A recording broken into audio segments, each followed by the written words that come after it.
Shafaq, Shafaq please please please मेरी बात सुनो। क्या सुनाना चाहते हो? अब प्लीज यहाँ मेरा तमाशा मत बनाओ और चले जाओ यहाँ से। हमारे दरमियान कोई रिश्ता नहीं है, फिर मेरा पीछा क्यों कर रहे हो? खुदा मेरा मकसद तुम्हें परेशान करना बिल्कुल भी नहीं है। मैं बस ये चाहूँगा एक दफा प्लीज मेरी बात सुन लो। तो फिर अपना और मेरा वक्त क्यों बर्बाद कर रहे हो? और इस बात का यकीन क्यों नहीं कर लेते हमारे दरमियान कोई रिश्ता नहीं है?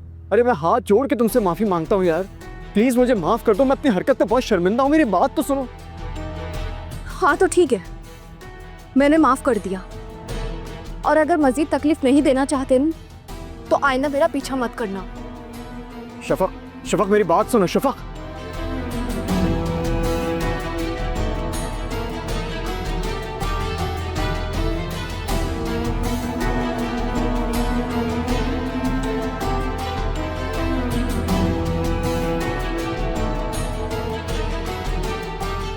जिंदगी में एक के बाद दूसरा तूफान आ रहा। सुकून तो जैसे छीन लिया है किसी ने, लेकिन क्यों क्यों हो रहा है मेरे साथ ऐसा?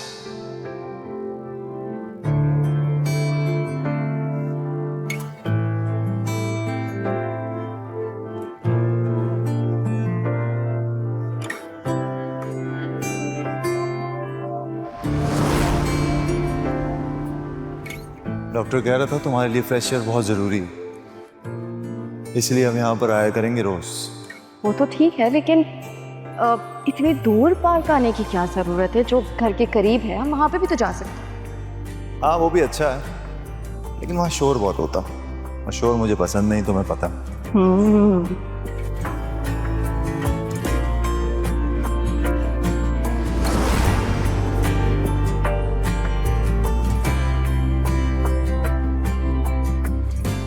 तुम मुझसे बेवफाई करोगी शफी, मुझसे? ये मैं कभी सोच नहीं सकता था।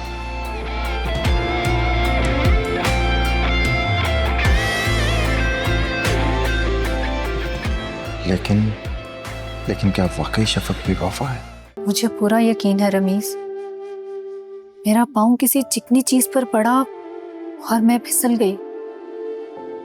अम्मी के रूम के बाहर का फर्श ग्रीसी हो रहा था। जो ही मैंने उस पर पैर रखा मैं फिसल गई।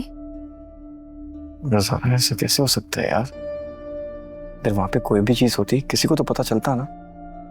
तुम्हारे बाद या तुम्हारे पहले कोई ना कोई तो वहाँ आया होगा। तो सोचो, सिस्टर हमेशा वहाँ मौजूद होती है, आंटी के कमरे के बाहर और अंदर दोनों की सफाई करती है, उनको तो पता चलता। मेरा यकीन करो रमीज, मैं पूरे होशो हवास में थी जब गिरी हूँ। फर्श ग्रीसी हो रहा था और इस बात का एहसास था मुझे, मगर फिर भी ना जाने क्यों मैंने बस ध्यान नहीं दिया। जो छोड़ो, भूल जाओ, जो होना था वो तो हो गया। मगर क्या मेरे साथ ही होना था ये सब? ज़ारा, अल्लाह के हुक्म के आगे सब्र कर लो।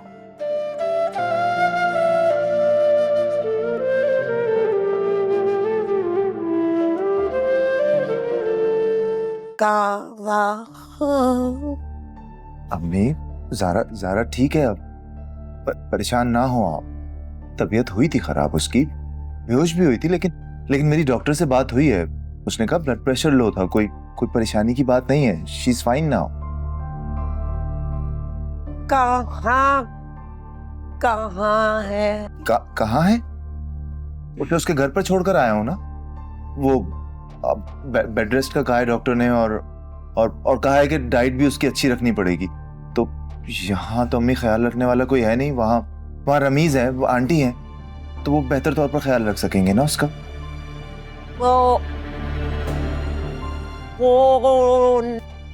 आपको बात करनी है उससे?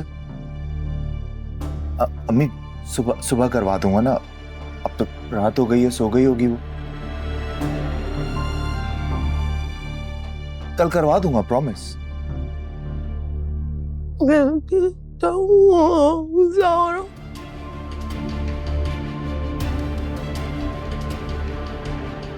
क्या राशिद वाकई शर्मिंदा है?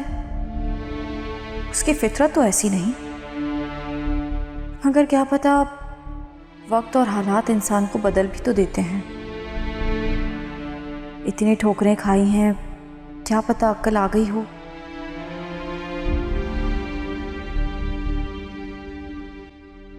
मेडिसिन ले लें। हाँ,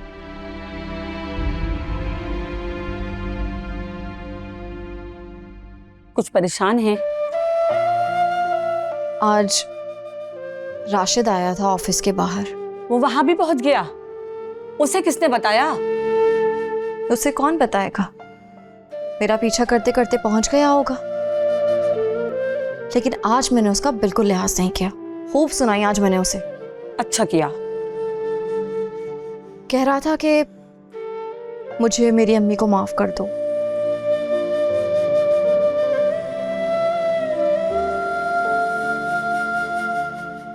अम्मी, मुझे अंदेशा है कि बाजी ने तो नहीं। नहीं रमीज, ऐसा नहीं हो सकता। माँ तुम्हारी सगी बहन है। अब वो इतनी जालिम थोड़ी है कि अपने भाई के औलाद की जान लेगी। सॉरी अम्मी, अगर आपको बुरा लगा होता। मगर खुद सोचें, आंटी के दरवाजे के बाहर कोई ग्रीसी चीज कैसे आ सकती है, जबकि उनके दरवाजे के अंदर और बाहर सफाई का बहुत ख्याल रखा जाता है, क्योंकि उन्हें खुद एहतियात की जरूरत है ना।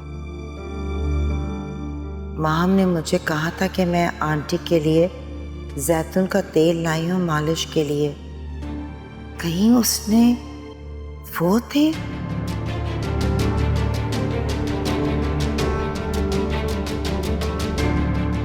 नहीं रमीस, ये सिर्फ तुम्हारा वहम है। माम ऐसा नहीं कर सकती।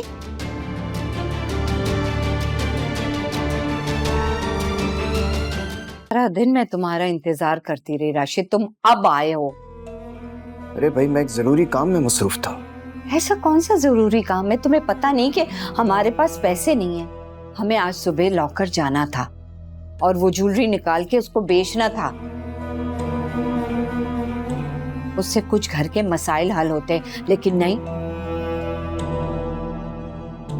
तुम्हें अपने जरूरी काम की पड़ी हुई है। ना नौकरी है ना चाकरी है तुम्हारी। नौकरी की तलाश में तो मारा मारा फिर रहा हूं मैं, लेकिन आप भी ताना मारने से बाज नहीं आती। अच्छा ठीक है, कल कहीं नहीं जाना, सुबह हम बैंक जाएंगे। क्या नाहिद, क्या हुआ नाहिद? खैरियत? तुम्हारे माम खैरियत से है? काश खैरियत ना होती, काश वो मर ही जाते।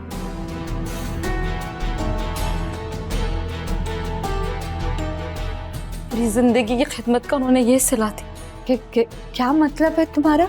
मामू ने धोखे से मेरी सारी प्रॉपर्टी हड़प ली आंटी।